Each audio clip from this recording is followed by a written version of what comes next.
Hello ladies and gentleman, service now help desk Hindi के एक और वीडियो में आप सबका स्वागत है। आज की वीडियो में हम CI क्लास मैनेजर के बारे में डिस्कस करेंगे। तो चलिए शुरू करते हैं। यह है हमारा इंस्टेंस, लिखेंगे CI class, you see here CI class manager. इसको ओपन कीजिए तो ये पेज आपके सामने ओपन होगा। यहाँ पे आपको इंट्रोडक्शन मिल जाएगा। तो देखिए CI क्लास मैनेजर के अंदर CI से रिलेटेड जो भी काम आपको करना है, यानी आपको कोई नई क्लास बनानी है, नई फील्ड ऐड करनी है, नया एट्रीब्यूट ऐड करना है, कुछ नए रूल्स लगाने हैं, वो सब इसी के अंदर आपको लगाना है। वैसे तो हम अलग से टेबल बना सकते हैं, लेकिन अगर आप CI क्लास मैनेजर के हिसाब से चलेंगे तो आप बहुत हद तक बहुत सारे कन्फ्यूजन से दूर रहेंगे, क्योंकि पूरे CMDB को मैनेज करना एक बहुत ही टीडियस टास्क है, बहुत ही मुश्किल टास्क है। लेकिन CI क्लास मैनेजर के थ्रू आप बहुत हद तक एक सिस्टमेटिक तरीके से अपने अपडेट्स कर सकते हैं। तो चलिए सबसे पहले क्लिक करेंगे हायरार्की पर। यहाँ पर आपको कॉन्फ़िगरेशन मैनेजमेंट डेटाबेस से रिलेटेड सारी क्लासेस मिल जाएंगी, मतलब वो सारे टेबल जो कि हम यूज़ करते हैं यहाँ पे मिल जाएंगे और उनके बारे में बहुत सारी डिटेल्स मिलेंगी। तो देखिए सबसे पहले शुरू होता है कॉन्फ़िगरेशन आइटम टेबल से, क्योंकि यही है CMDB CI में बेस टेबल। इसको बंद करते हैं तो ये एक हो गया, अदरवाइज इसके नीचे आपको अलग अलग क्लासेस मिलती रहेंगी। ठीक है, इस तरह से आप सारे के सारे टेबल्स देख सकते हैं, सारे के सारे क्लासेस देख सकते हैं। तो हम एक कॉमन टेबल लेते हैं विंडोज सर्वर का, तो यहाँ पे हम उसको ढूंढेंगे, मतलब उस क्लास को ढूंढते हैं विंडोज सर्वर। ये आ गया। इस पे क्लिक करते ही आपको ये दिखेगी इसकी हायरार्की, ये कहाँ पे आता है। विंडोज सर्वर आ रहा है, सर्वर के अंदर सर्वर आ रहा है, कंप्यूटर के अंदर कंप्यूटर है, हार्डवेयर, देन कॉन्फ़िगरेशन आइटम। तो देखिए शुरुआत में ही आपको इसकी हायरार्की मिल गई, मतलब किस तरह से पेरेंट चाइल्ड रिलेशनशिप मेंटेन हो रही है। तो अब हम करेंगे इसके ऊपर क्लिक। जैसे ही हमने इस पर क्लिक किया तो यहाँ पे आपको हायरार्की दिख जाएगी और यहाँ पे आपको कुछ टैब्स दिखेंगे। ठीक है, सबसे पहला है क्लास इन्फॉर्मेशन, मतलब इस क्लास का और या फिर इस टेबल के बारे में जो इन्फॉर्मेशन हैं वो आपको दिखेंगी। उसके बाद आते हैं यहाँ पे रिलेशनशिप रूल्स, फिर आता है हेल्थ, फिर आता है CI लिस्ट। ओके, सबसे पहले हम इन्फॉर्मेशन पे जाएंगे। तो पहला है बेसिक इन्फॉर्मेशन। इस पर क्लिक करते ही आपको सबसे पहले दिखेगा डिस्प्ले नेम, वो है इस टेबल का या फिर आप कह सकते हैं इस क्लास का डिस्प्ले नेम। डिस्क्रिप्शन, ये एक्सटेंसिबल है या नहीं। अगर आप इसको एक्सटेंसिबल करते हैं तो फ्यूचर में इस टेबल को कोई भी दूसरा टेबल अपना पेरेंट टेबल बना सकता है, लेकिन यहाँ पे आउट ऑफ बॉक्स ऐसा नहीं दिया गया है, क्योंकि ये अपने हायरार्की में सबसे आखिरी में आता है। इसके बाद आता है टेबल नेम। तो आपको पता है कि टेबल नेम क्या होता है, इस तरह से डालते हैं। Managed by group, default product model और आइकन। आप चाहें तो आइकन इसका चेंज कर सकते हैं, सारे ऑप्शन यहाँ पे हैं। तो ये मैं आपको जो दिखा रहा हूँ ये आउट ऑफ बॉक्स सेटिंग्स हैं, हम इनमें ज़्यादा चेंजेस नहीं करेंगे, बट हम समझेंगे कि ये सब चीज़ें क्या है। ठीक है, तो ये तो था बेसिक इन्फॉर्मेशन। इसके बाद आता है एट्रीब्यूट्स। अब एट्रीब्यूट्स क्या है, एट्रीब्यूट्स कुछ नहीं है, वो सारी फील्ड्स हैं जो कि इस टेबल के अंदर है। अब इसके अंदर दो तरह से नई फील्ड्स आ सकती हैं, या तो आप इसमें क्रिएट करेंगे, वो है एडेड फील्ड्स या फिर एडेड एट्रीब्यूट्स, या फिर हो सकती हैं वो डिराइव्ड। डिराइव्ड कौन सी होंगी, जो इसके पेरेंट से आ रही हैं। और यहाँ पे विंडोज सर्वर का पेरेंट क्या है आप देख सकते हैं, सर्वर टेबल। ठीक है ना, तो यहाँ पे आप वो सारे एट्रीब्यूट्स देख सकते हैं, वो सारी फील्ड्स देख सकते हैं आराम से। ठीक है, आप चाहे तो यहाँ पे एक नया कॉलम भी बना सकते हैं जो कि आएगा एडिट के अंदर, यानी आप नया क्रिएट कर रहे हैं। तो यहाँ पे क्लिक किया, यहाँ पे आपने लेबल डाला, लेट से मैं यहाँ पे टेस्ट लिख रहा हूँ, तो यहाँ पे वो टेबल बन गया। अपने हिसाब से आप वैल्यूज मॉडिफाई कर सकते हैं, लेकिन हमें ऐसा नहीं चाहिए, तो लेट्स डिस्कार्ड दिस। हम चलेंगे अगले टैब के अंदर जो है identification rule. Click on it, discard. अब आइडेंटिफिकेशन रूल क्या है, तो आइडेंटिफिकेशन रूल का मतलब है अगर इस टेबल के अंदर कोई नया रिकॉर्ड आता है तो हम उसको आइडेंटिफाई कैसे करेंगे कि ये रिकॉर्ड ऑलरेडी एग्जिस्ट करता है या फिर इसका हमें नया रिकॉर्ड बनाना है। ठीक है ना, यही तो होता है। अगर वो ऑलरेडी एग्जिस्ट करता होगा तो उसको अपडेट कर देगी, कहाँ से आ रहा है, डिस्कवरी से आ रहा है फॉर एग्जांपल।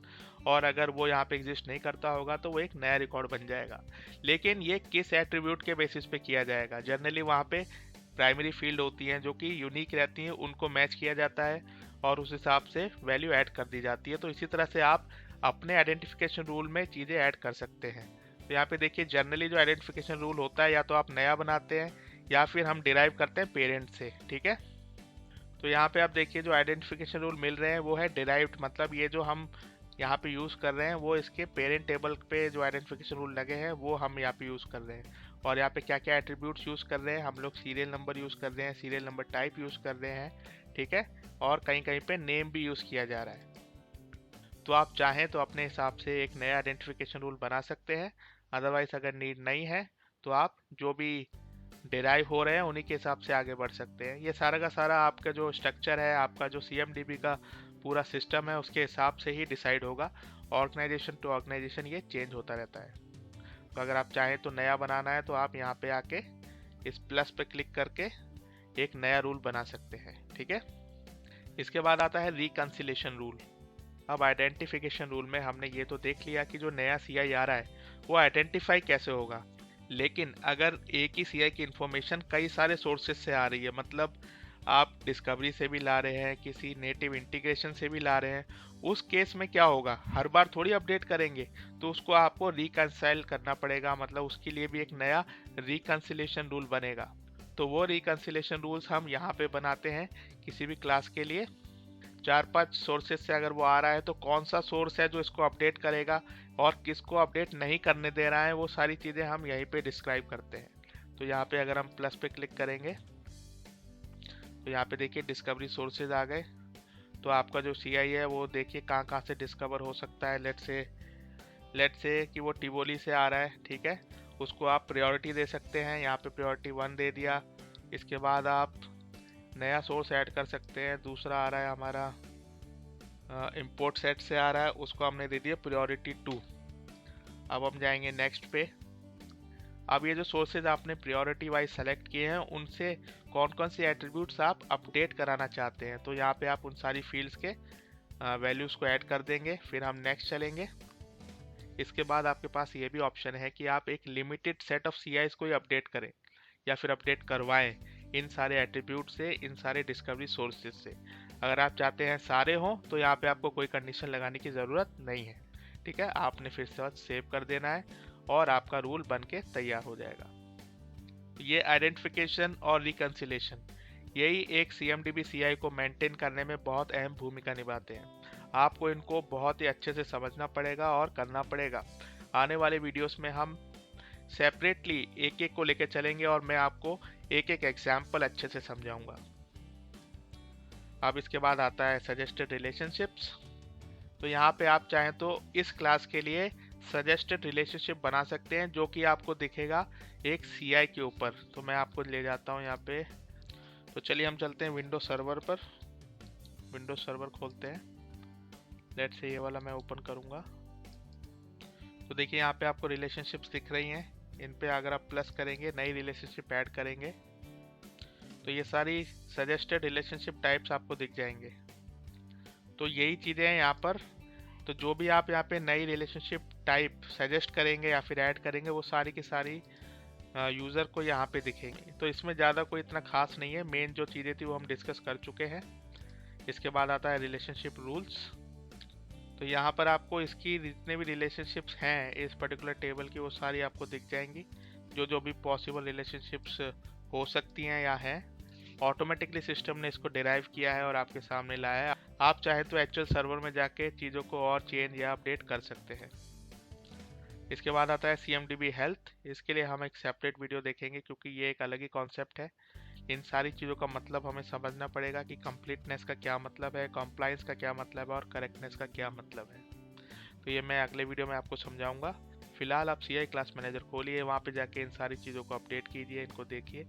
अब मैं क्लिक करता हूँ सर्वर पर। मैं इसके पेरेंट पे चला गया क्योंकि ये यहाँ पे देखिए अब इसकी बेसिक इन्फॉर्मेशन ये है, ठीक है ना। ये एक्सटेंसिबल है इसलिए आपको यहाँ पे ऐड चाइल्ड क्लास का ऑप्शन दिख रहा है। अगर एक्सटेंसिबल नहीं होगा तो उसका कोई चाइल्ड नहीं होगा, राइट। एक्सटेंसिबल है इसलिए कोई ना कोई इसको एज अ पेरेंट यूज़ कर सकता है, तभी आप यहाँ पे एक नई क्लास को ऐड कर सकते हैं। तो अगर आप इस पर करते हैं तो यहाँ पे देखिए बेसिकली आपको एक नया टेबल या फिर एक नई क्लास बनाने का ऑप्शन दिख रहा है। सेम है ये। अगर आपको कोई नया पर्टिकुलर टेबल बनाना है तो उसके लिए भी आपको टेबल नेम देना पड़ता है, डिस्प्ले नेम देना पड़ता है, ठीक है ना। तो ज़्यादा कुछ अलग नहीं है, बट तरीका अलग है। एक पूरा का पूरा UI यहाँ पे अलग है क्योंकि हम एक पर्टिकुलर CMDB को यहाँ पे मैनेज कर रहे हैं, ना कि केवल और केवल एक टेबल बना रहे हैं। तो दोस्तों इसी तरह से आप चैनल को सब्सक्राइब करते रहिए, हम नई नई चीज़ें आपके लिए लाते रहेंगे और आपको समझाते रहेंगे। Thank you so much, bye bye.